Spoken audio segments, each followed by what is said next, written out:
तो दोस्तों आज की इस वीडियो में हम बात करने जा रहे हैं एक्सपेंडेबल फिफ्थ के बारे में। दोस्तों इसकी यूनिवर्स के अंदर हमें तकरीबन 4 मूवी देखने को मिल चुकी है। चौथी मूवी अभी हाल ही में 2023 को देखने को मिली थी, जो कि सुपर डुपर डिसास्टर रही। दोस्तों इस मूवी की लेंथ 1 घंटा 43 मिनट थी और इसकी रेड टमाटोज़ की रेटिंग देखी जाए तो महज 14% और रेड टमाटोज़ के साथ साथ इसकी IMDb रेटिंग देखी जाए तो 4.8% की रेटिंग थी, जो कि बहुत ही घटिया रेटिंग है।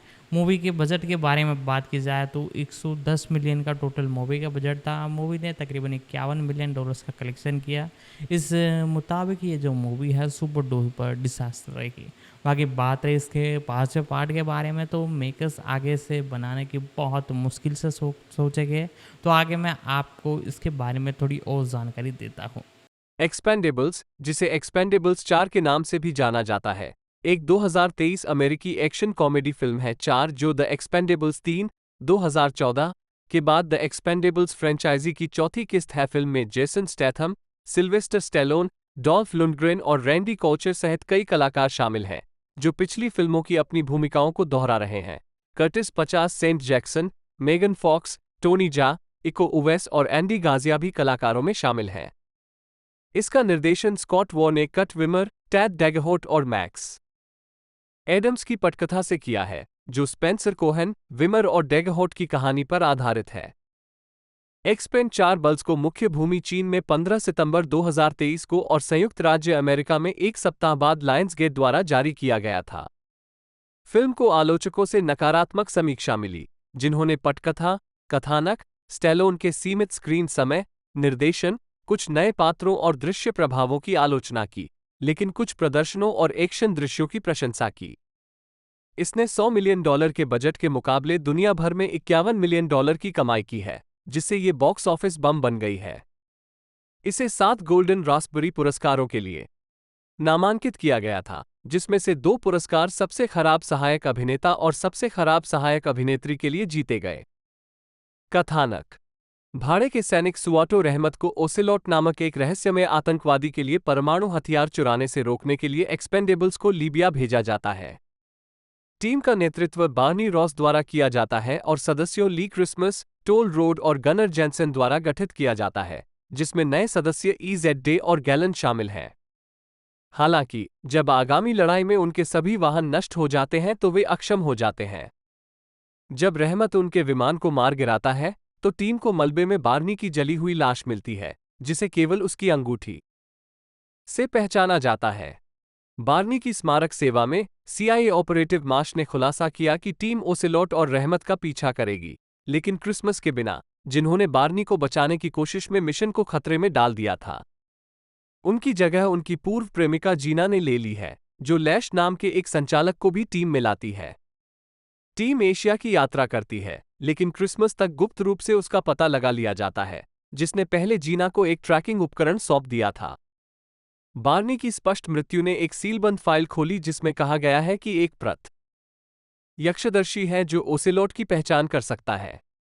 ओसेलोट ने रूसी सुदूर पूर्व में परमाणु हथियारों को विस्फोट करने की अनुमति देकर उन्हें अमेरिकी विमान वाहक के रूप में प्रच्छन्न जहाज पर ले जाकर तृतीय विश्व युद्ध भड़काने की योजना बनाई है। जैसे ही एक्सपेंडेबल्स और मार्श जहाज पर चढ़ते हैं, उन पर घात लगाकर हमला किया जाता है और उन्हें बंधक बना लिया जाता है। मार्श को चश्मदीद गवाह के लिए कैदी विनिमय पर बातचीत करने के लिए ले जाया जाता है। इस बीच क्रिसमस पूर्व एक्सपेंडेबल डेचा को भर्ती करने के लिए थाईलैंड की यात्रा करता है, जो शांतिवाद की ओर मुड़ गया है, लेकिन बार्नी का बदला लेने के लिए उसे जहाज पर लाने के लिए सहमत है। जैसे ही क्रिसमस जहाज के माध्यम से अपनी लड़ाई लड़ता है, डेचा का हृदय परिवर्तन होता है और वह टीम के बाकी सदस्यों को बचाने में उसकी मदद करता है। वे रहमत की सेना पर हमला करते हैं, जिसके दौरान क्रिसमस लड़ता है और उसे मार डालता है। हालांकि टोल को गंभीर रूप से चाकू मारा गया है और उसे तत्काल चिकित्सा देखभाल की आवश्यकता है। कैदी की अदला बदली के दौरान मार्श ने प्रत्यक्षदर्शी को मार डाला और तीसरे विश्व युद्ध को भड़काने से आर्थिक रूप से लाभ की उम्मीद में ओसेलोट होने का खुलासा किया। जबकि टीम टोल को बचाने के लिए डेचा की नाव पर रवाना होती है, क्रिसमस वैश्विक संघर्ष से बचने के लिए जहाज को मोड़ने के लिए पीछे रहता है। वह मार्श का सामना करता है, जिसे बार्नी ने मार डाला, जिसने ये खुलासा करके सभी को आश्चर्यचकित कर दिया कि उसने ओसेलोट को छिपने के लिए लुभाने की उम्मीद में उसकी मौत का नाटक किया था। वे परमाणु विस्फोट से बच जाते हैं और टीम के साथ जश्न मनाते हैं। कास्ट करें, ये भी देखें। एक्सपेंडेबल्स पात्रों की सूची। ली क्रिसमस के रूप में जेसन स्टैथम, टीम के चाकू विशेषज्ञ और दूसरे नंबर के कमांडर। 5 चूंकि स्टैलोन फ्रेंचाइजी की कमान स्टैथम को सौंपना चाह रहे थे, उन्होंने लगभग 80% फिल्मांकन किया, पोस्ट प्रोडक्शन का निरीक्षण किया और एक निर्माता के रूप में काम किया। 6 बार्नी रॉस के रूप में सिल्वेस्टर स्टैलोन, एक्सपेंडेबल्स के नेता। स्टैलोन ने पुष्टि की कि फिल्म में बार्नी रॉस के रूप में उनकी अंतिम भूमिका होगी। स्टैथम को उम्मीद है कि उनके जाने के बाद वो श्रृंखला संभालेंगे। 7 इस वजह से फिल्म में उनकी भूमिका सीमित कर दी गई। 6 Curtis 50 Cent Jackson Easy Day के रूप में एक्सपेंडेबल्स का एक नया सदस्य। 8 जीना के रूप में मेगन फॉक्स, एक CIA ऑपरेटर और एक्सपेंडेबल्स की सदस्य और साथ ही क्रिसमस की प्रेमिका। 8 गनर जेनसेन के रूप में डॉल्फ लुंडग्रेन, टीम का एक अस्थिर सदस्य, वर्षों के युद्ध तनाव से उबर गया। 5 लुंडग्रेन ने कहा कि उनका चरित्र अब कई वर्षों से शांत है और दार्शनिक आत्मा की खोज पर है। 9 डेचा उनाई के रूप में टोनी जा, एक्सपेंडेबल्स के पूर्व सदस्य। सुआटो रहमत के रूप में इको उवैस, एक भाड़े का सैनिक और ओसेलोट के साथ काम करने वाला द्वितीयक प्रतिपक्षी। 8-10 टोल रोड के रूप में रैंडी कोच, टीम के विध्वंस विशेषज्ञ। 5 गैलन के रूप में जेकब स्किपियो, एक्सपेंडेबल्स का एक नया सदस्य और पूर्व सदस्य गैल्गो का बेटा। मूल रूप से एंटोनियो बैंडेरस को गैल्गो के रूप में अपनी भूमिका को दोहराने के लिए निर्धारित किया गया था और जब वह अनुपलब्ध हो गया तो उसके संवाद और चरित्र को गैलन में फिर से लिखा गया था। 11 लैश के रूप में लेवी ट्रान, एक CIA ऑपरेटर और एक्सपेंडेबल्स का एक नया सदस्य। माश के रूप में एंडी गाजिया, 8 एक CIA एजेंट जो बाद में मुख्य प्रतिद्वंद्वी ओसेलोट के रूप में सामने आया। 12 इसके अतिरिक्त शीला शाह को मैंडी एडेल के रूप में और एडी हॉल को बाउंसर के रूप में चुना गया। 5-13 उत्पादन विकास। द एक्सपेंडेबल्स 3 2014 के बॉक्स ऑफिस पर खराब प्रदर्शन के बाद श्रृंखला का भविष्य संदेह में पड़ गया था। 14 और उत्पादन कई वर्षों तक रुका रहा। नवंबर 2014 तक ये घोषणा की गई थी कि इस परियोजना को पहली 2 फिल्मों की तरह अपनी R रेटिंग बनाए रखने के इरादे से विकसित किया जा रहा है। 15 दिसंबर 2016 में सिल्वेस्टर स्टैलोन ने घोषणा की कि चौथी किस्त श्रृंखला की अंतिम फिल्म होगी, जबकि 2018 के लिए एक निर्धारित अस्थायी रिलीज की तारीख निर्धारित की गई थी। 16 मार्च 2017 तक स्टैलोन ने परियोजना और फ्रैंचाइजी छोड़ दी थी, फ्रैंचाइजी को जारी रखने के लिए स्क्रिप्ट और निर्देशन पर रचनात्मक मतभेदों के कारण। 17 जनवरी 2018 में अन्य कलाकारों अर्नोल्ड श्वार्ज़नेगर सहित के मुखर समर्थन के बाद स्टैलोन ने अपने सोशल मीडिया प्लेटफॉर्म पर एक पोस्ट के साथ श्रृंखला में अपनी वापसी की घोषणा की, चौथी फिल्म पर नए विकास की पुष्टि।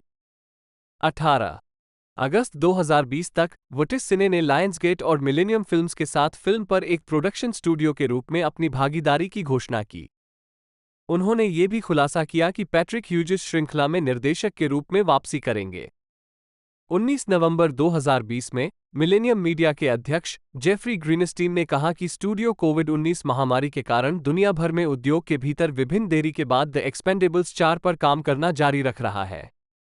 20 अगस्त 2021 में हॉलीवुड रिपोर्टर ने बताया कि ह्यूज की जगह कॉटवो फिल्म का निर्देशन करेंगे, साथ ही स्टैथम फिल्म के निर्माता के रूप में काम करेंगे। 5 जबकि स्टैलोन ने इस परियोजना में अपनी भागीदारी की पुष्टि की और कहा कि द एक्सपेंडेबल्स 4 द एक्सपेंडेबल्स एक क्रिसमस स्टोरी जैसा ही प्रोजेक्ट था, जिसे पहले स्पिन ऑफ के रूप में रिपोर्ट किया गया था लेकिन वास्तव में विकास के दौरान फिल्म का वर्किंग टाइटल था। स्टैलोन ने आगे कहा कि उत्पादन उसी वर्ष अक्टूबर में शुरू होने वाला था। 21-22 डॉल्फ लुंडग्रेन के अनुसार फिल्म का बजट $100 मिलियन था।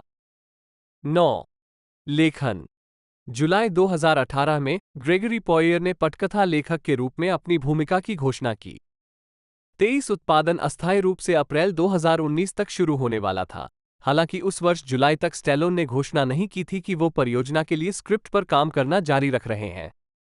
24 स्क्रिप्ट उस वर्ष के अंत में पूरी हो गई, हालांकि निर्माताओं के साथ बातचीत जारी थी।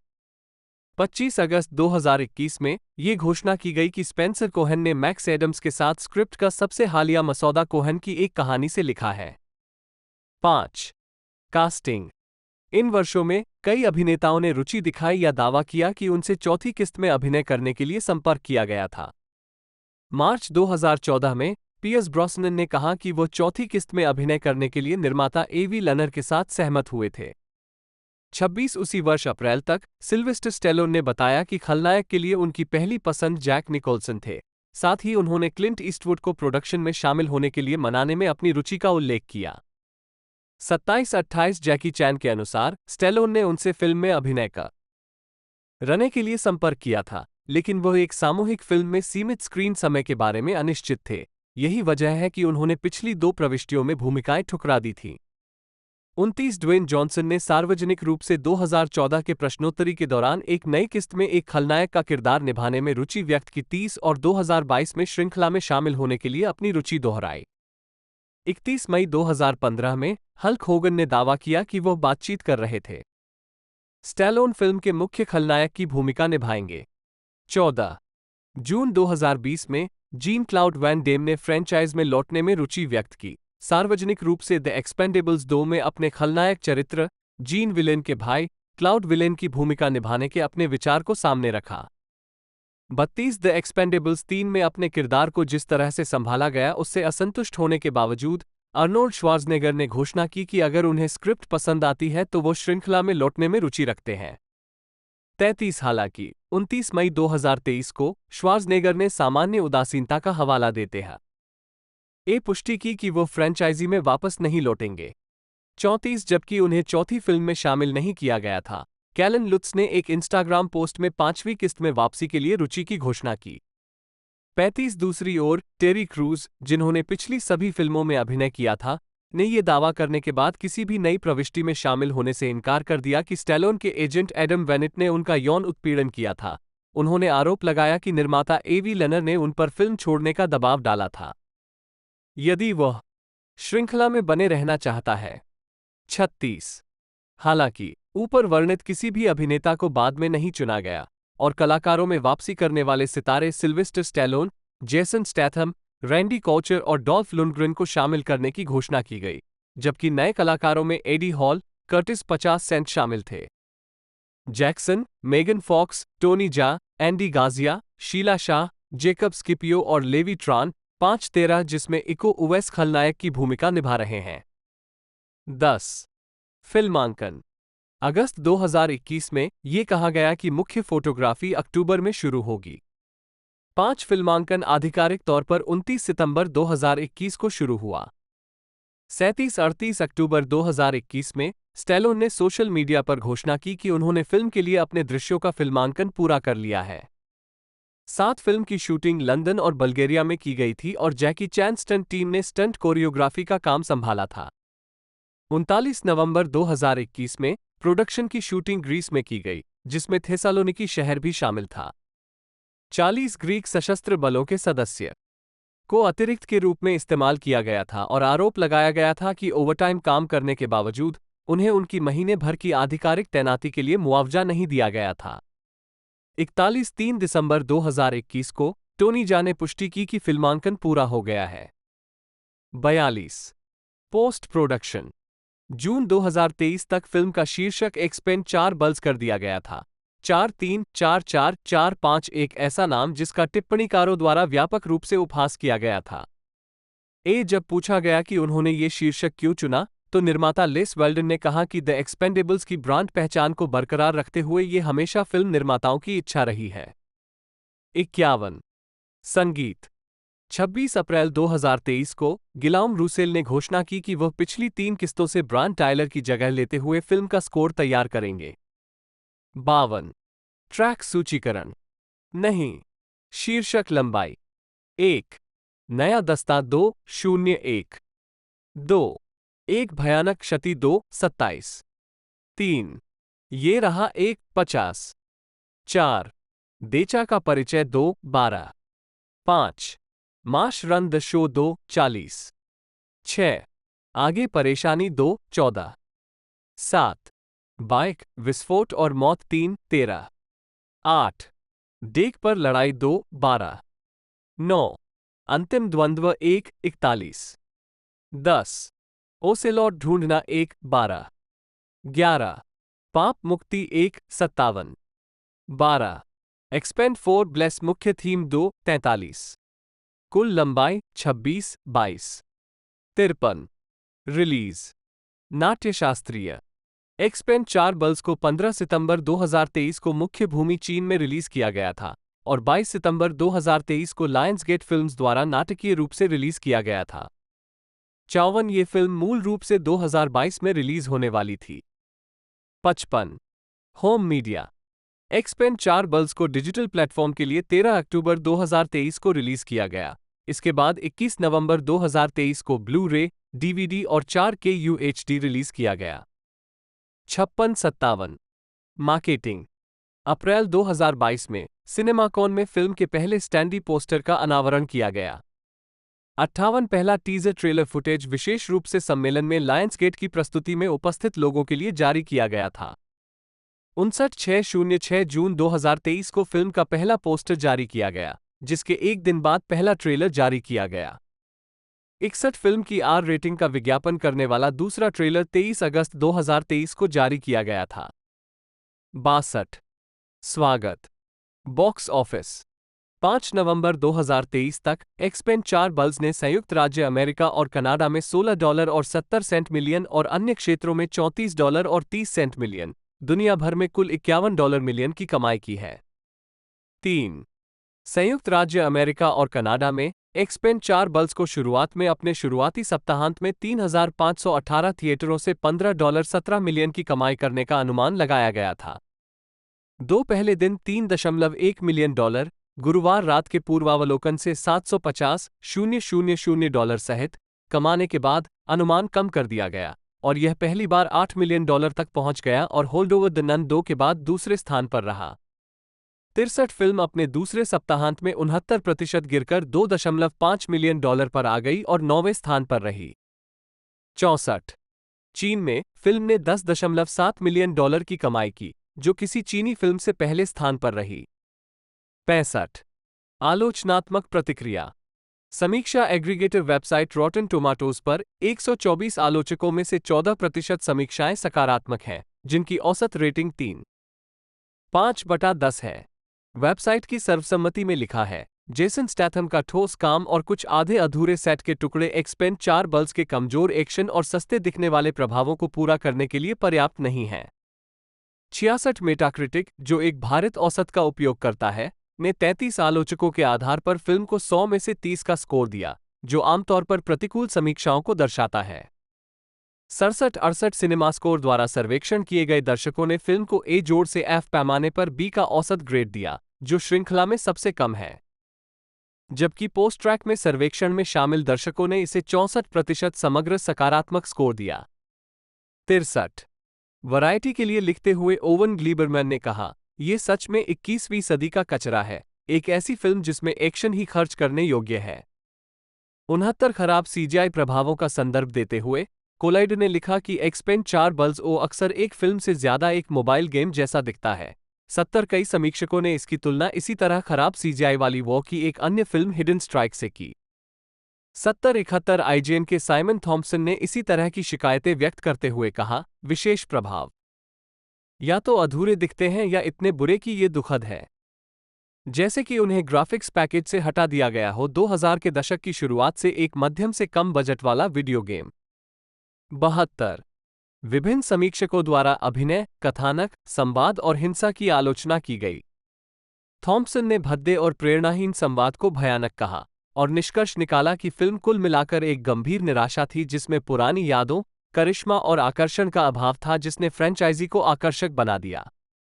72 डेडलाइन के टॉड मैकोथी ने आलोचना की कि फिल्म को लापरवाही से निष्पादित किया गया था। उनका मानना था कि विशेष रूप से अंतिम लड़ाई मेग 2 की एक सटीक प्रतिलिपि थी, जो स्टैथम अभिनीत 1 और 2023 एक्शन फिल्म थी।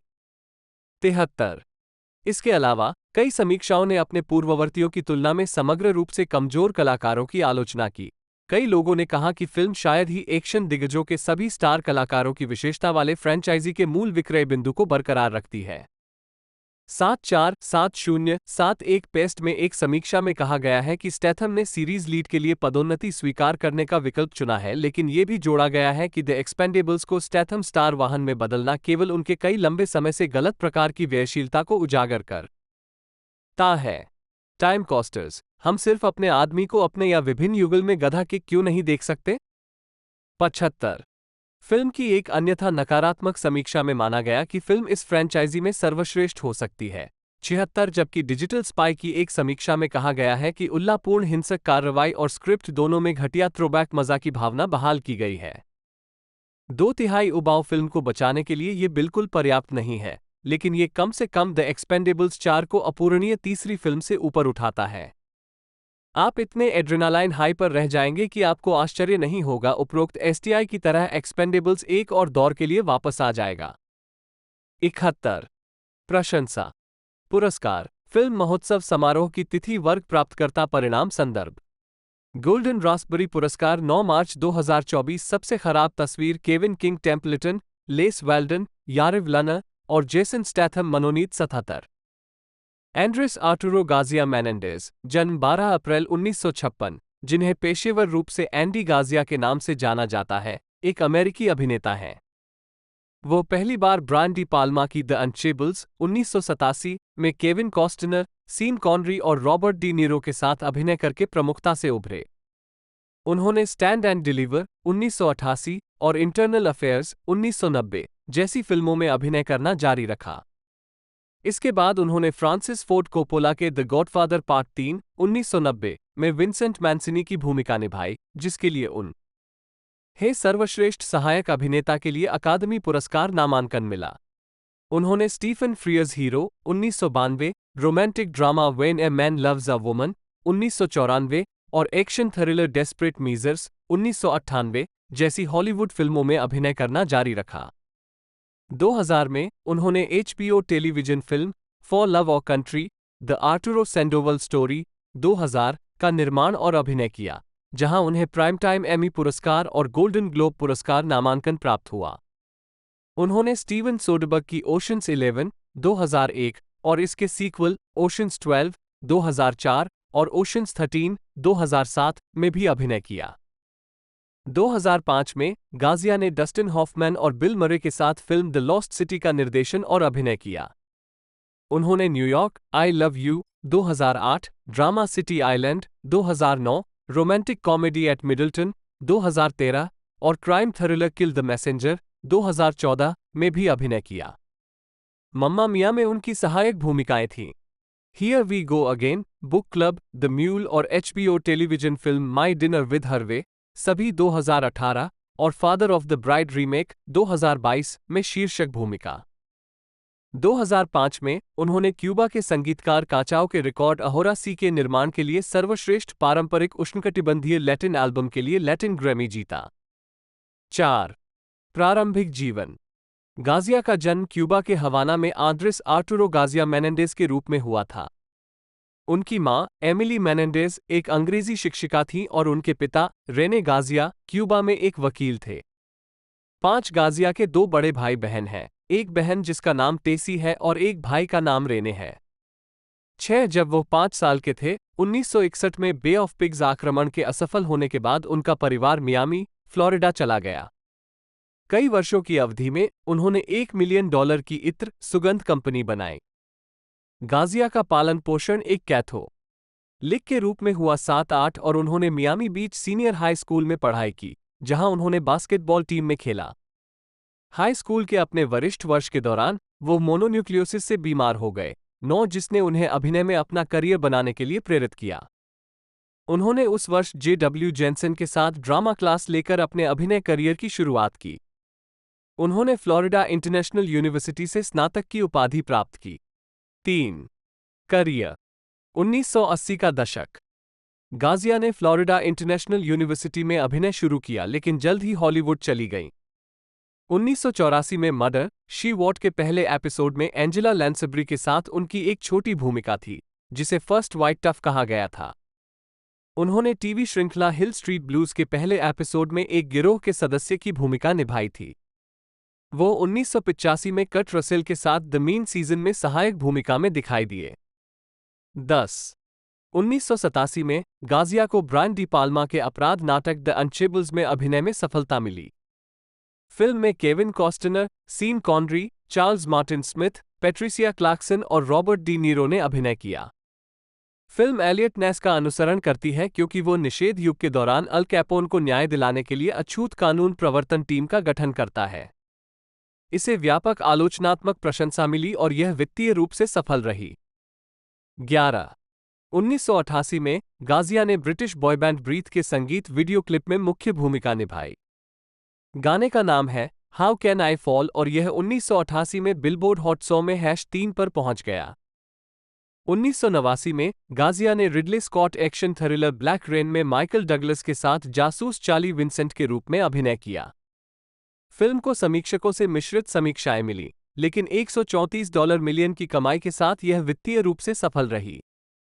12. 1990 का दशक। 1989 में फ्रांसिस फोर्ड कोपोला ने गाजिया को द गॉडफादर पार्ट 3, 1990 में सन्नी कोरलियोन के नाजायज बेटे विंसेंट मैंसिनी के रूप में कास्ट किया। 13 फिल्म में अल पचिनो, डायने कीटन और एली वलाच ने अभिनय किया है। फिल्म कोरलियोन परिवार के मुखिया माइकल कोरलियोन की कहानी का अंत करती है, जो अपने आपराधिक साम्राज्य को वैध बनाने का प्रयास करता है। अपने प्रदर्शन के लिए गाजिया ने सर्वश्रेष्ठ सहायक अभिनेता के लिए अकादमी पुरस्कार नामांकन, साथ ही गोल्डन ग्लोब पुरस्कार नामांकन भी अर्जित किया। 14.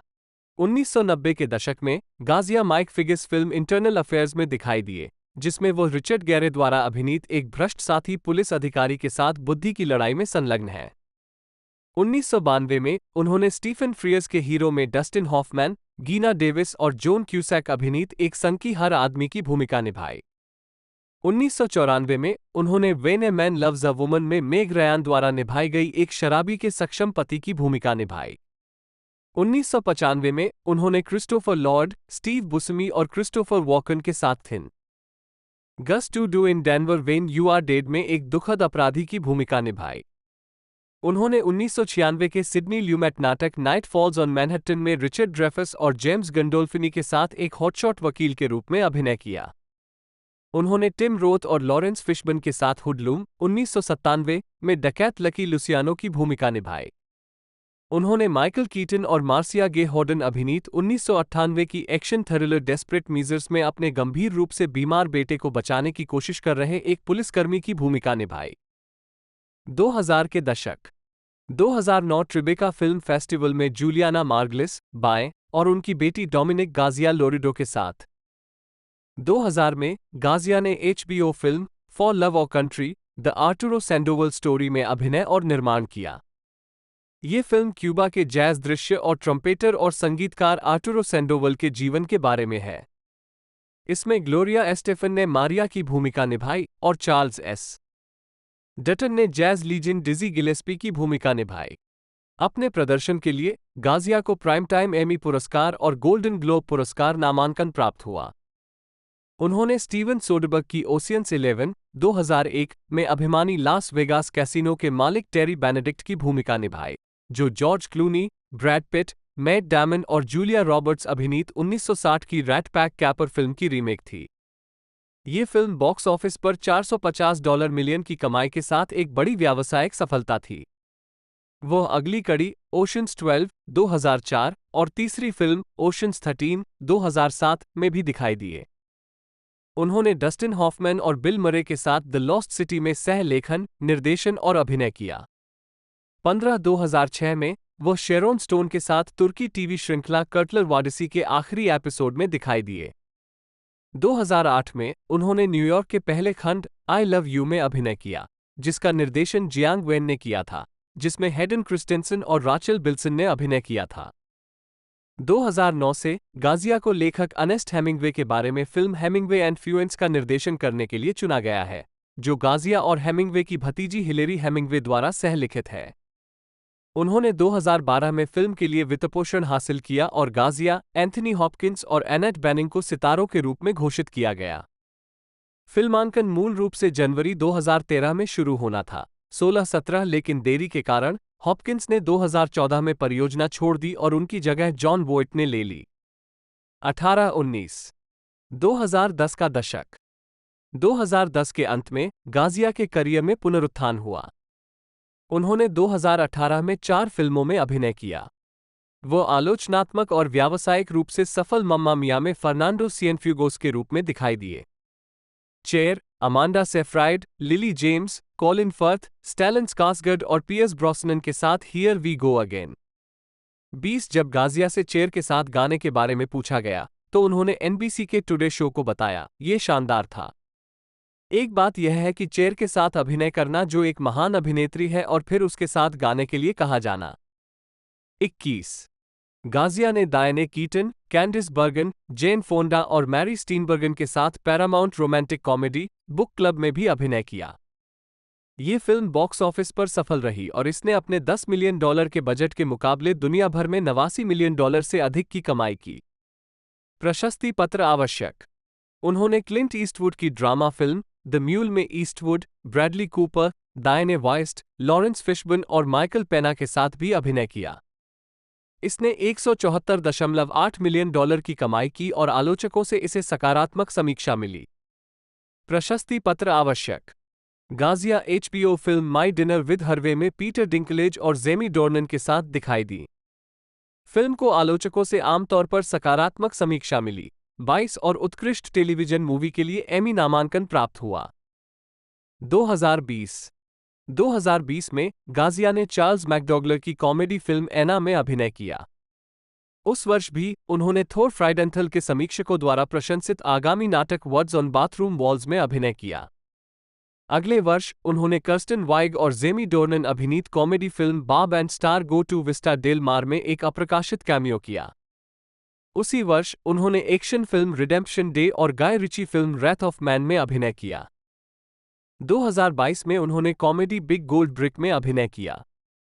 उन्होंने romantic comedy HBO max film father of the bride में ग्लोरिया एस्टेफन के साथ फिर से अभिनय किया। यह एडवर्ड स्ट्रीटर के इसी नाम के 1949 के उपन्यास का तीसरा फिल्माया गया संस्करण है। टाइम ने गाजिया की उनके हास्य अभिनय के लिए प्रशंसा करते हुए लिखा, गाजिया ने अपने भीषण लालित्य के साथ फिल्म को कुशलतापूर्वक आगे बढ़ाया है। 23 गाजिया एक्शन फिल्म एक्सपेंड 4 बल्स में माश, एक CIA एजेंट के रूप में दिखाई दी, जो एक डबल एजेंट और फिल्म का मुख्य प्रतिद्वंद्वी भी है। व्यक्तिगत जीवन। 1982 में गाजिया ने मारिवी लोरिडो से शादी की। 24 उनके 4 बच्चे हैं, 3 बेटियां, जिनमें अभिनेत्री डोमिनिक गाजिया लोरिडो और एक बेटा शामिल है। 25-26 परिवार अपना समय टोलुका झील, लॉस एंजल्स और की बिस्कैन, फ्लोरिडा के बीच बांटता है। 27-28 गाजिया ने अक्सर क्रांति के बाद से क्यूबा पर शासन करने वाले कम्युनिस्ट शासन के प्रति अपनी नापसंदगी व्यक्त की है। 29-30-31 नवंबर 2016 में फिदेल कास्त्रो की मृत्यु के बाद गाजिया ने उनकी विरासत की आलोचना करते हुए कहा, मेरे लिए यह आवश्यक है कि मैं क्यूबा के सभी लोगों के लिए जो गहरा दुख महसूस करता हूं उसे व्यक्त करूं, जिन्होंने इसका सामना किया है फिदेल कास्त्रो और उनके अधिनायकवादी शासन द्वारा किए गए अत्याचार और दमन। 29 गाजिया कैथोलिक हैं, 32 और संयुक्त राज्य अमेरिका की स्वाभाविक नागरिक हैं। 2 फिल्मोग्राफी। फिल्म वर्ष शीर्षक भूमिका टिप्पणियां। 1983 नीला आसमान फिर से केन। गुआगुआसी रिकॉर्डो। स्वर्ग में एक रात टीजे द बार्टेंडर। 1984 अकेला लड़का अमान्य। 1985 औसत ऋतु रे मार्टिनेज। 1986 मरने के 8 मिलियन तरीके एंजल मोल्डोनाडो। 1987 अछूत एजेंट जॉर्ज स्टोन ग्यूसेप पैट्री। 1988 सामना करो और कार्य करके दिखाओ डॉक्टर रामिरेज। अमेरिकी रूलेट कार्लोस क्विंटास। 1989 बारिश वाली काली रात डेट चार्ली विंसेंट। 1990 आंतरिक मामलों रेमंड एविला। बल का प्रदर्शन लुइस एंजल मोरा। गॉडफादर भाग 3 विंसेंट मैंसिनी। 1991 फिर से मृत ग्रे बेकर। 1992 नायक जॉन बब्बर। Jennifer 8 sergeant John Balin. 1994 जब एक आदमी एक औरत से प्यार करता है माइकल ग्रीन। 1995 जब आप मर जाएं तो डेनवर में करने लायक चीजें जिमी द सेंट टोस्निया। खतरनाक मन दृश्य हटा दिए गए। बड़ी चोरी, छोटी चोरी रूबेन पार्टिडा मार्टिनेज, रॉबर्ट मार्टिन, कथावाचक। 1996 मैनहट्टन पर रात्रि प्रपात शॉन केसी। गाजिया लोर्क का गायब होना फेडरिको गाजिया लोर्क। 1997 बदमाश चाली लकी लुसियानो। 1998 खतरनाक साधन फ्रैंक कोनर। 1999 बस टिकट गैरी स्टॉक निर्माता भी। 2000 लैकबोट गुइग्लियानी। 2001 अंकहा Michael Hunter. Direct to video के कार्यकारी निर्माता भी। एलिसियन फील्ड्स का आदमी बायन टिलर निर्माता भी। ओशंस 11 टेरी बेनेडिक्ट। 2003 आत्मविश्वास विशेष एजेंट गुंथर बुटान। बिल्कुल मोना की तरह। 2004 मुड़ माइक डेलमार्को। मोदिग्लियानी एमेडियो मोदिग्लियानी कार्यकारी निर्माता भी। समुद्र का 12वां फिल्म टेरी बेनेडिक्ट। 2005 लाज बच्चा जैक हेवुड। खोया शहर फिको फेलोवे कार्यकारी निर्माता निर्देशक भी। 2006 स्मोकिन एसे स्टेनली लोकएं। 2007 में जिस हवा में सांस लेता हूं फिंगस तच्चाकोन येरुम 1-2 थाई थाच चक्र ई रामी आरटीजीएस थाचाकोन येराम उच्चारण टैट टीसीए कंजी रैम पूर्व में फनोम येरुम थाई फन ई रामी पा नोम जी राम जिसे अंतर्राष्ट्रीय स्तर पर टोनी जा और थाईलैंड में जा फैनोम थाई का फन आरटीजीएस चा फैनोम टीसीए पा नोम के नाम से जाना जाता है। एक थाई मार्शल आर्टिस्ट, अभिनेता, एक्शन कोरियोग्राफर, स्टंटमैन, निर्देशक हैं और ट्रेसर। एक प्रमुख अभिनेता बनने से पहले जा ने 14 वर्षों तक मय थाई स्टंट के लिए एक स्टंटमैन के रूप में काम किया और अपने गुरु पन्ना ऋतिक राय की कई फिल्मों में काम किया। उनकी मार्शल आर्ट फिल्मों को मय थाई, मय बोरान और मोए कोटचासन 2005 में विकसित एक युद्ध शैली जा और ऋतिक राय की थाई युद्ध प्रणालियों को प्रदर्शित करने में मदद करने का श्रेय दिया जाता है। 3-4 उनकी थाई फिल्मों में ओंग बक, मय थाई वॉरियर 2003 जो उनकी सफल भूमिका थी, Tom Yum Goong 2005, Ong Bak 2, the beginning 2008, Ong Bak 3 2010 और टॉम यम गूंग 2 2013।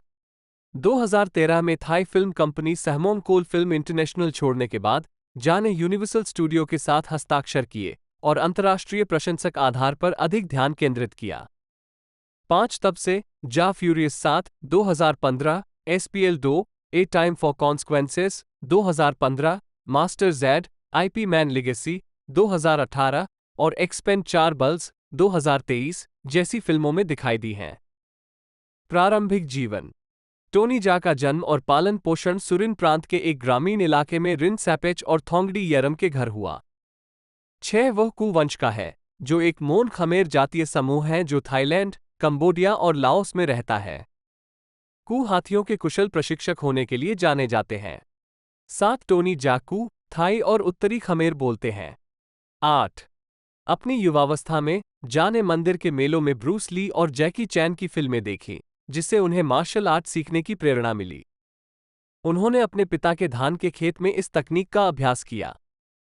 उद्धरण वांछित उन्होंने ली और चैन जो किया वो इतना सुंदर, इतना वीरतापूर्ण था कि मैं भी इसे करना चाहता था, जा ने 2004 के एक साक्षात्कार में टाइम को बताया। मैंने तब तक अभ्यास किया जब तक कि मैं उस चाल को बिल्कुल वैसा नहीं कर सका जैसा मैंने उस्तादों को करते देखा था। 9-10 जा जेट ली से भी प्रेरित थी। 11 जा ने 10 साल की उम्र में अपने स्थानीय मंदिर में मय थाई का प्रशिक्षण शुरू किया। 15 साल की उम्र तक वो स्टंटमैन और एक्शन फिल्म निर्देशक पन्ना ऋतिक राय के शिष्य बन गए थे। 2 पन्ना ने जा को महासरखम प्रांत में महासरखम कॉलेज ऑफ फिजिकल एजुकेशन में दाखिला लेने का निर्देश दिया था, जहां से उन्होंने स्नातक की डिग्री हासिल की। 1-2, 1-3, 1-4 उनके प्रारंभिक मार्शल आर्ट अनुभव में जिम्नास्टिक और कलाबाजी पर जोर देने के साथ ताइक्वांडो, मय थाई, मय बोरान और क्राबी क्राबोंग शामिल थे। 15-16 उनकी फिल्मों में कुंग फू, सिलाट और जियू जित्सु जैसी कई अन्य मार्शल आर्ट शैलियों का प्रदर्शन किया गया है। 17 करियर। स्टंट कार्य। जा ने शुरुआत में 14 साल तक मय थाई स्टंट के लिए एक स्टंटमैन के रूप में काम किया और ऋतिक राय की कई फिल्मों में काम किया। उन्होंने सैम्मो हंग की तुलना दोगुनी कर दी जब मार्शल आर्ट फिल्म अभिनेता ने एक एनर्जी ड्रिंक का विज्ञापन किया, जिसमें उन्हें एक हाथी के दांतों को पकड़ना था और हाथी की पीठ पर कलाबाजी दिखानी थी। 18 वो थाई टेलीविजन श्रृंखला इंसी डैंग रेड ईगल में स्टंट डबल भी थे। 19 2003 2008 2006 में जा साथ में पन्ना और जा ने मय थाई के पूर्ववर्ती मय बोरान में रुचि विकसित की और इसके बारे में एक फिल्म विकसित करने के इरादे से कला में 4 साल तक काम किया और प्रशिक्षण लिया। अंततः वे एक लघु फिल्म बनाने में सफल रहे जिसमें दिखाया गया कि प्रशिक्षक ग्रैंडमास्टर मार्क हैरिस की मदद से जा क्या कर सकता है। जिन लोगों को उन्होंने इसे दिखाया उनमें से एक निर्माता निर्देशक प्राच्य पिंकाओ थे। प्रशस्ति पत्र आवश्यक। इसके परिणामस्वरूप 2003 में ओंग बक मय थाई वॉरियर एक प्रमुख व्यक्ति के रूप में जा की ब्रेकआउट भूमिका हुई। जा ने सभी स्टंट बिना किसी यांत्रिक सहायता या कंप्यूटर जनित प्रभाव के किए और इसमें उनकी चरम कलाबाजी और तेज नृत्य जैसी चालों की शैली प्रदर्शित हुई।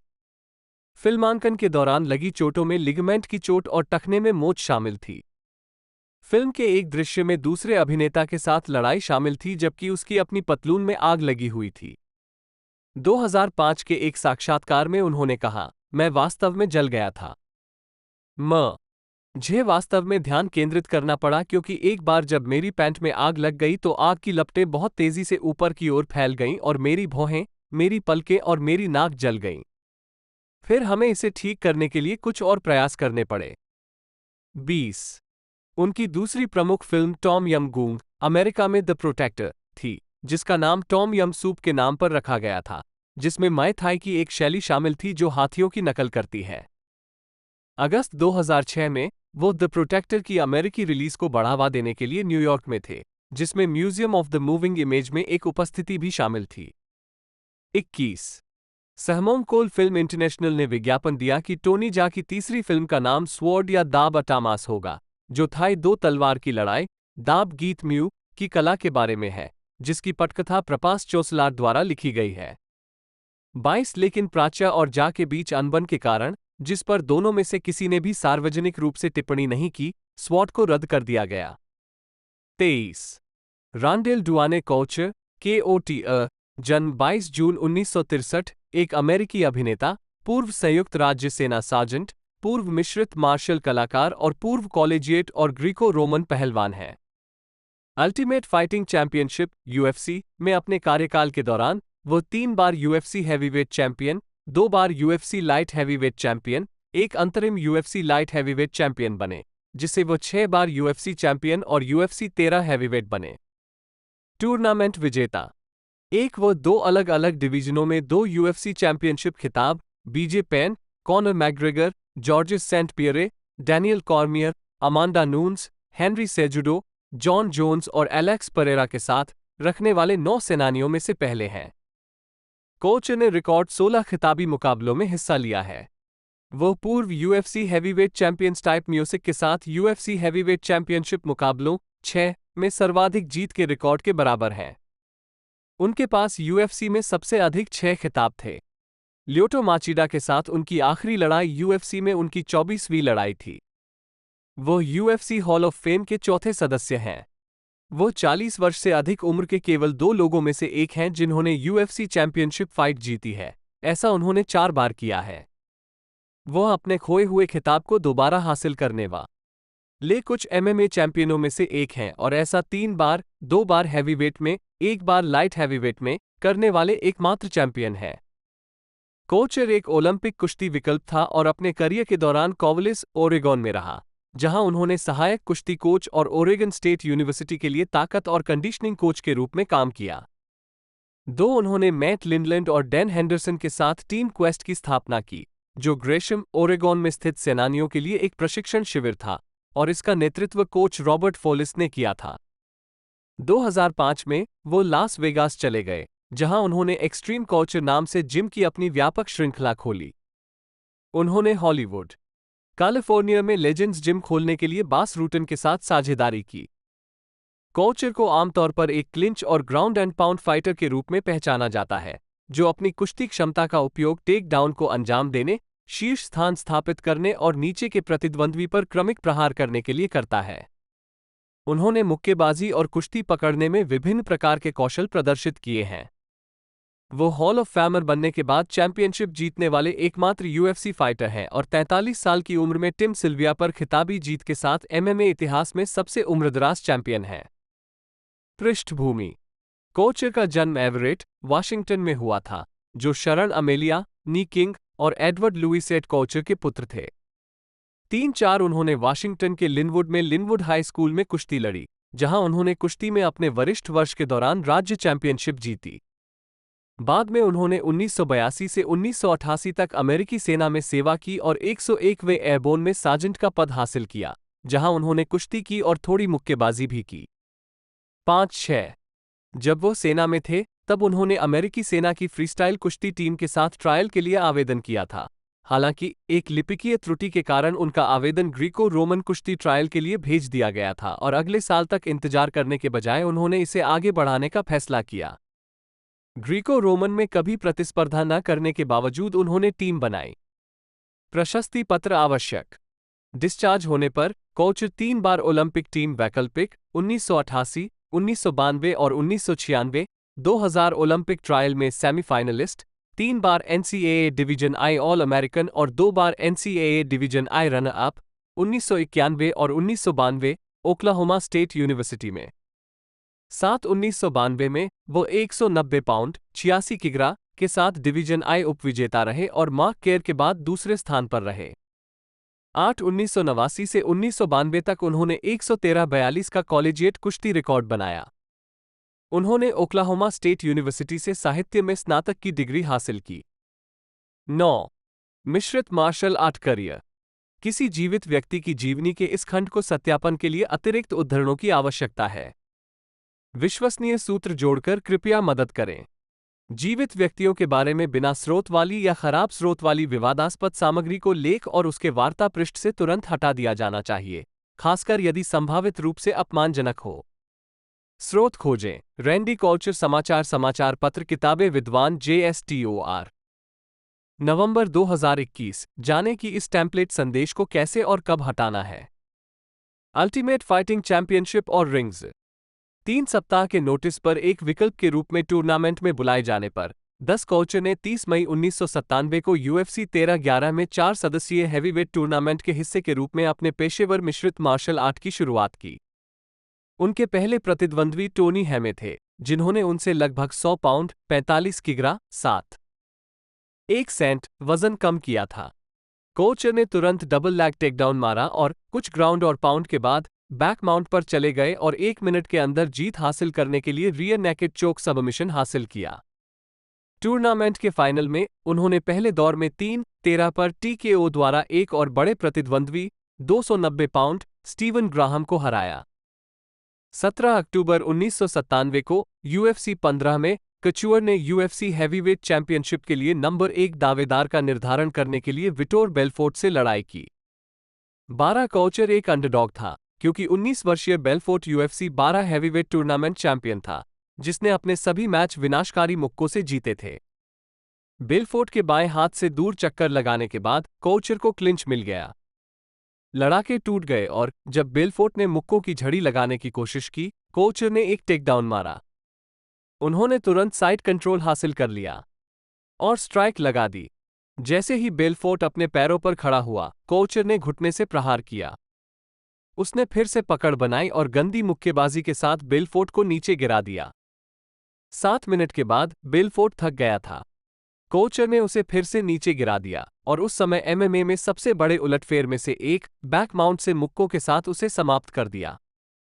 21 दिसंबर को UFC जापान में कोचर ने उस साल की शुरुआत में मार्क कोलमैन से बेल्ट जीतने के बाद अपने दूसरे खिताब की रक्षा के लिए UFC heavyweight champion Morris Smith को चुनौती दी।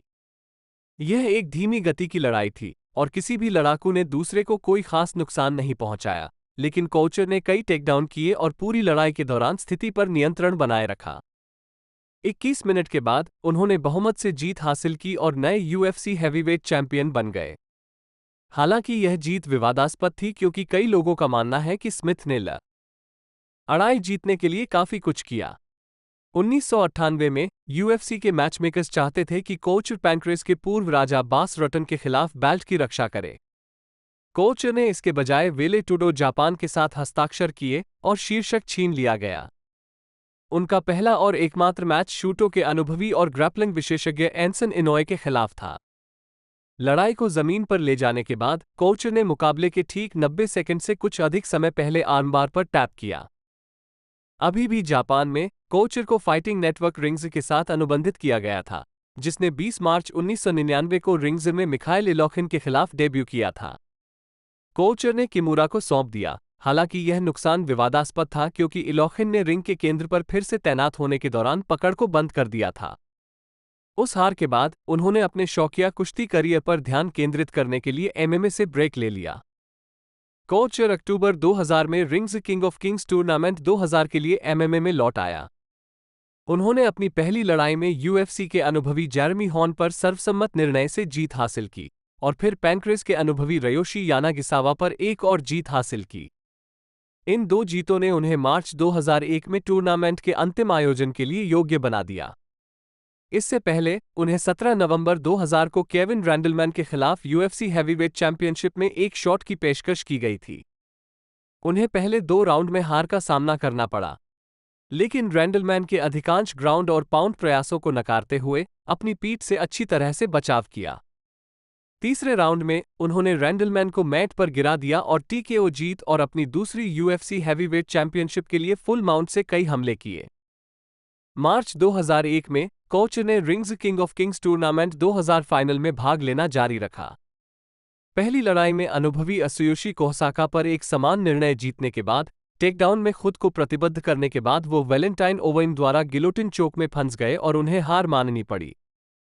एंटोनियो रोड्रिगो नोगिरा ने टूर्नामेंट जीता और कोचर यूएफसी में लौट आया। उनका पहला खिताब बचाव यूएफसी 31 में ब्राजीलियाई किकबॉक्सर पेद्रो रिजो के विरुद्ध था।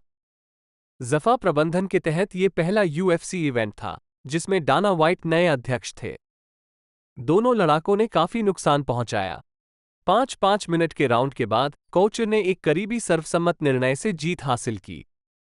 कुछ प्रशंसकों को लगा कि रिजो जीत गया है, इसलिए यूएफसी ने नवंबर 2001 में यूएफसी 34 के लिए तत्काल दोबारा मैच की व्यवस्था की। इस बार कोचर ने तीसरे दौर में टीकेओ द्वारा निर्णायक रूप से जीत हासिल की। उनका तीसरा खिताब मार्च 2002 में उभरते हुए खिलाड़ी जोश बार्नेट के खिलाफ था। दूसरे दौर में बार्नेट ने कोचर पर चढ़ाई की और टीकेओ द्वारा खिताब जीतने के लिए कई हमले किए। लड़ाई के बाद ये पता चला कि बार्नेट ने एनाबॉलिक स्टेरॉयड के लिए सकारात्मक परीक्षण किया था। बाद में उनसे खिताब छीन लिया गया और यूएफसी से बाहर कर दिया गया। 2002 के अंत में कचुअर ने यूएफसी 39 में रिक्त यूएफसी हैवीवेट चैंपियनशिप के लिए रिको रोड्रिग्स का सामना किया। पहले 3 राउंड में हावी होने के बाद 39 वर्षीय कचुअर काफी थक गए थे। 5वें राउंड में रोड्रिग्स ने उसे नीचे गिरा दिया और उसकी कक्षीय हड्डी पर कोहनी से प्रहार किया, जिससे वो टूट गई और उसे समर्पण करने पर मजबूर होना पड़ा। ये पहली बार था जब कोई यूएफसी लड़ाई 5वें दौर में समाप्त हुई थी। चक लिडेल के साथ लाइट हैवीवेट और त्रय की ओर बढ़ें। ये भी देखें, रैंडी कोचर बनाम चक लिडेल। हैवीवेट डिवीजन में बड़े विरोधियों से लगातार 2 हार के बाद कोचर लाइट हैवीवेट डिवीजन में चला गया। अपने लाइट हैवीवेट पदार्पण में उन्होंने यूएफसी अंतरिम लाइट हैवीवेट चैंपियनशिप के लिए लंबे समय से नंबर 1 दावेदार चक लिडेल से मुकाबला किया। वो फिर से कमजोर था, लेकिन लिडेल को 3 राउंड तक हराने के बाद उसने लड़ाई को जमीन पर ले लिया और फुल माउंट से स्ट्राइक के माध्यम से टीकेओ से जीत हासिल की। 13 भार वर्गों में खिताब जीतने वाला पहला यूएफसी फाइटर बन गया। 14 उनका अगला मैच 5 बार के डिफेंडिंग चैंपियन टिटो ऑर्टिस के खिलाफ चैंपियन बनाम चैंपियन लड़ाई के रूप में पेश किया गया था। 40 वर्षीय कोचर ने निर्विवाद यूएफसी लाइट हैवीवेट चैंपियन बनने का सर्वसम्मत निर्णय जीता। कोचर का पहला खिताब बचाव विटोर बेल्फोर्ट के खिलाफ था, जिसे उन्होंने पहले 1997 में यूएफसी 15 में हराया था। पहले राउंड में जैसे ही कोचर ने क्लिंच का प्रयास करने के लिए दूरी कम की, बेल्फोर्ट ने बाएं हुक से उसकी दाहिनी आंख को घायल कर दिया। उनके दस्ताने में एक कट लग गया और जब केजीसाइड डॉक्टर ने लड़ाई रोकने की सलाह दी तो बेल्फोर्ट को विजेता घोषित किया गया। उस वर्ष के अंत में एक रबर मैच हुआ। कट के कारण डॉक्टर के रोके जाने से जीतने से पहले कोचर ने तीनों राउंड में अपना दबदबा बनाया और 2 बार के यूएफसी लाइट है वीवेट चैंपियन बने।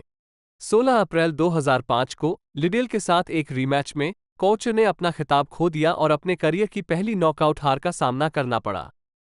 वो अगस्त में माइक वैन अर्सडेल को हराने और खुद को एक शीर्ष दावेदार के रूप में फिर से स्थापित करने के लिए वापस आए। 4 फरवरी 2006 को UFC 57 में चैंपियनशिप मैच में उनका तीसरी और अंतिम बार लिडेल से सामना हुआ। वो दूसरे दौर में हार गए और इसके तुरंत बाद उन्होंने MMA से अपनी सेवानिवृत्ति की घोषणा कर दी। 2005 में कोचर 24 जून 2006 को द अल्टीमेट फाइटर 3 फिनाले में coach Royce Gracie, Dan Severn और केन शैमरॉक के साथ UFC हॉल ऑफ फेम में शामिल होने वाला चौथा व्यक्ति बन गया। 15 सेवानिवृत्ति। MMA से सेवानिवृत्त होने के बाद कोच UFC कार्यक्रमों के लिए नियमित प्रसारण कमेंटेटर और द फाइट नेटवर्क पर बिफोर द बेल और आफ्टर द बेल के सह मेजबान बन गए। वो रॉब शनाइडर की फिल्म बिग स्टेन में साथी मिश्रित मार्शल कलाकारों डॉन फ्राई और बॉब सैप के साथ दिखाई दिए। 17 नवंबर 2006 को कोचर ने सबमिशन कुश्ती प्रतियोगिता में ब्राजीलियाई जियू जित्सु चैंपियन रोनाल्डो जैकर सूजा के साथ लड़ाई लड़ी और ड्रॉ खेला। 17 मैच के बाद कोचर ने सूजा को अपने जिम में प्रशिक्षण के लिए आमंत्रित किया। सूजा ने स्वीकार कर लिया और लास वेगास में एक्सट्रीम कोचर में प्रशिक्षण शुरू कर दिया। 18 कोचर को स्पाइक टीवी शो प्रोस बनाम जोस के सीजन 2 प्रीमियर एपिसोड में दिखाया गया था, जो 25 जनवरी 2007 को प्रसारित हुआ था। एपिसोड में उनके टीम के साथी माइकल इरविन, केविन विलिस और जोस कैंसिको थे। वो फाइनल के लिए लौटे, जहां उन्होंने फुटबॉल आधारित राउंड में हिस्सा लिया। उनके टीम के साथी Willis, Randall Cunningham, Bruce Smith, Roy Jones junior और टिम हॉडवे थे। हैवीवेट चैंपियनशिप पुनः प्राप्त करना। कचुअर अब अपने स्वयं के जिम एक्सट्रीम कचुअर में प्रशिक्षण लेता है। 11 जनवरी 2007 को कोच ने स्पाइक टीवी पत्रिका शो इनसाइड द UFC पर एक साक्षात्कार में सेवानिवृत्ति से अपनी वापसी की घोषणा की। 19 जो रोगन के साथ बातचीत में उन्होंने पुष्टि की कि वो 3 मार्च 2007 को UFC 68 में UFC हैवीवेट चैंपियनशिप के लिए टिम सिल्विया का सामना करेंगे। उन्होंने ये भी घोषणा की कि उन्होंने UFC के साथ 4 फाइट 2 साल का करार किया है। 43 साल की उम्र में कोच ने सिल्विया को सर्वसम्मत निर्णय से हराकर तीसरी बार UFC हैवीवेट चैंपियन, एक UFC रिकॉर्ड बनाया। 20 कोच के पहले मौके ने लड़ाई के 8 सेकंड बाद 6 फीट 8 इंच 2.03 मीटर सिल्विया को मैट पर गिरा दिया। 21 उन्होंने 5 राउंड तक लड़ाई की गति को नियंत्रित किया, सिल्विया को हमलों और कई टेकडाउन से दबा दिया। कोचर के लिए तीनों जजों ने मुकाबले में 50-45 का स्कोर किया। 25 अगस्त 2007 को UFC 74 में कोच ने ब्राजीलियाई गैब्रियल गोंजागा के खिलाफ खिताब का सफलतापूर्वक बचाव किया। 23 उसे स्ट्राइक द्वारा TKO के माध्यम से हराया। गोंजागा की एक किक को रोकने पर कोचर का बायां हाथ टूट गया। 24 लात से उसकी उल्ना साफ साफ कट गई, जिसके कारण उसे 6 सप्ताह के लिए स्प्लिंट पहनना पड़ा। UFC के साथ इस्तीफा और विवाद। 11 अक्टूबर 2007 को कोच ने घोषणा की कि वह UFC के साथ सभी संबंध तोड़ रहा है। 2 अनुबंधित झगड़े, ऑन एयर विश्लेषक के रूप में एक पद और UFC हैवीवेट चैंपियनशिप को पीछे छोड़ रहा है। टिम सिल्विया के साथ वापसी की लड़ाई के लिए उन्हें $2,50,000 प्लस $9,36,000 PPV राजस्व प्राप्त हुए। गैब्रियल गोंजागा को हराने के लिए उन्हें $2,50,000 का पस मिला, साथ ही $35,000 का fight of the night bonus और PPV राजस्व में $7,87,000। 25 उन्होंने शिकायत की कि पिछली 2 फाइट हारने के बावजूद चक लिडेल को कथित तौर पर उनसे अधिक भुगतान किया गया था। 26 कोचर ने अपने फैसले के लिए UFC द्वारा #1 रैंक वाले हैवीवेट फाइटर फेडर एमिलियानेको को साइन करने में विफलता के साथ साथ UFC प्रबंधन के साथ विवादों का हवाला दिया। 27-28 फाइटर से कोच में परिवर्तन। कोचर ने इंटरकॉलेजिएट फाइट लीग के लिए ओरेगोन फाइटर मुसियो चावेज को प्रशिक्षित किया। 18 अक्टूबर 2007 को UFC अध्यक्ष डाना वाइट ने कहा कि कोचर अपने पद छोड़ने की योजना के बावजूद UFC हैवीवेट चैंपियन बना हुआ है और दोहराया कि वो कोचर को अपने अनुबंध पर अंतिम 2 मुकाबलों से मुक्त नहीं करेगा। 29 कोचर ने 25 अक्टूबर 2007 को एक प्रेस कॉन्फ्रेंस आयोजित की, जहां उन्होंने UFC से अपना प्रस्थान एक सेवानिवृत्ति होने से इनकार किया, अपने वेतन के बारे में अपनी शिकायतें सामने रखीं और अपना विश्वास दोहराया कि वो किसी भी संविदात्मक दायित्व से मुक्त होंगे।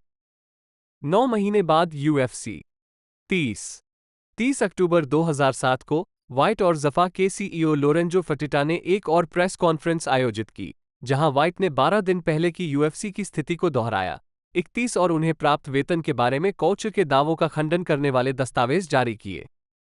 32 संभावित यूएफसी वापसी पर चर्चा करने के लिए वे थैंक्सगिविंग सप्ताहांत पर फिर से मिले, लेकिन कोच ने कहा कि उस समय उनकी ऐसा करने की कोई इच्छा नहीं थी। प्रशस्ति पत्र आवश्यक। 15 दिसंबर को डलास में एचडीनेट फाइट्स में एक्सट्रीम कोचर के अपने कुछ लड़ाकों को घेरते हुए कोचर ने फेडर एमिलियानेको के बारे में सवालों के जवाब दिए, जिसमें कहा गया था कि अगर यूएफसी समझौता नहीं कर सका तो वह अक्टूबर में उनका यूएफसी अनुबंध समाप्त होने के बाद उनसे लड़ना चाहेंगे। रूस की एम1 ग्लोबल के साथ पहले से प्रमोशन समझौता। 33 15 जनवरी 2008 को जफा ने अनुबंध के उल्लंघन और अपूरणीय क्षति का हवाला देते हुए नेवादा में क्लार्क काउंटी जिला न्यायालय में मुकदमा दायर किया, 34 जिसमें $10,000 से अधिक की क्षतिपूर्ति की मांग की गई। यह मुकदमा केवल कोचर के रोजगार अनुबंध से संबंधित है, न कि उसके प्रचार अनुबंध से। 28 फरवरी 2008 को न्यायाधीश जेनिफर टोग्लिट्टी ने मामले में पहला फैसला सुनाया, जिसमें कोचर को अगले दिन आयोजित आईएफएल कार्यक्रम में भाग लेने से रोकते हुए एक प्रारंभिक निषेधाज्ञा जारी की। 2 अगस्त 2008 को टेक्सास की एक अपील अदालत ने यूएफसी के साथ कोचर की संविदात्मक स्थिति के संबंध में एचडीनेट द्वारा दायर एक मुकदमे में घोषणात्मक निर्णय के प्रस्ताव के खिलाफ स्थगन के जफा के अनुरोध को स्वीकार कर लिया। इस रोक से टेक्सास राज्य में विवाद प्रभावी रूप से समाप्त हो गया और जफा को नेवादा मुकदमे के साथ आगे बढ़ने की अनुमति मिल गई। 35-36 यूएफसी पर लौटें। 2 सितंबर 2008 को यूएफसी ने घोषणा की कि उसने कोचर पर एक नए 3 फाइट अनुबंध पर हस्ताक्षर किए हैं। 15 नवंबर को वो लास वेगास, नेवादा में यूएफसी 91 में लौटे, जहां वो ब्रॉड लेसनर से यूएफसी हैवीवेट चैंपियनशिप हार गए। 37 पहले एक करीबी मुकाबले में लेसनर ने दूसरे राउंड में कोचर को नीचे गिरा दिया और 3-0-7 पर टीकेओ जीत के लिए हथौड़े से हमला किया। 38 जो रोगन के साथ लड़ाई के बाद एक साक्षात्कार में कोचर ने लड़ते रहने की अपनी इच्छा व्यक्त की और कहा कि उन्हें लगता है कि वह अभी भी एक बेहतर लड़ाकू बन रहे हैं। उन्होंने हार के लिए अपनी उम्र नहीं बल्कि अपने प्रदर्शन को जिम्मेदार ठहराया। 29 अगस्त 2009 को कोचर ने पोर्टलैंड, ओरेगॉन में यूएफसी 102 में पूर्व यूएफसी अंतरिम हैवीवेट चैंपियन और पूर्व Pride heavyweight champion Antonio Rodrigo Nogueira का सामना किया। 39 और सर्वसम्मत निर्णय 30-27, 30-27 और 29-28 से हार गए। मुकाबले के बाद कोचर ने कहा कि उन्हें लगता है कि वह अपने जीवन की सबसे अच्छी स्थिति में है और इंतजार करेंगे और देखेंगे कि यूएफसी ने उनके लिए क्या रखा है। इस लड़ाई को फाइट ऑफ द नाइट पुरस्कार मिला। लाइट हैवीवेट और सेवानिवृत्ति पर वापसी। नोगिरा की हार के बाद कोचर ने एक नए 6 फाइट सौदे पर हस्ताक्षर किए, जिसने उनके पिछले अनुबंध को हटा दिया। 40 तो दोस्तों इस मूवी के 5वें पार्ट के बारे में भी मैंने आपको सारी कुछ जानकारी बता दी है। तो यदि आपको वीडियो अच्छी लगी हो तो वीडियो को लाइक कीजिएगा, चैनल को सब्सक्राइब कीजिएगा, बेल आइकन दबाकर इसे ऑल पर सेट कर लीजिएगा। बाकी इसके 1 से 5 पार्ट की कोई कंफर्मेशन निकल कर नहीं आई है। तो आज की इस वीडियो में दोस्तों इतना ही, मिलते हैं अगले वीडियो में।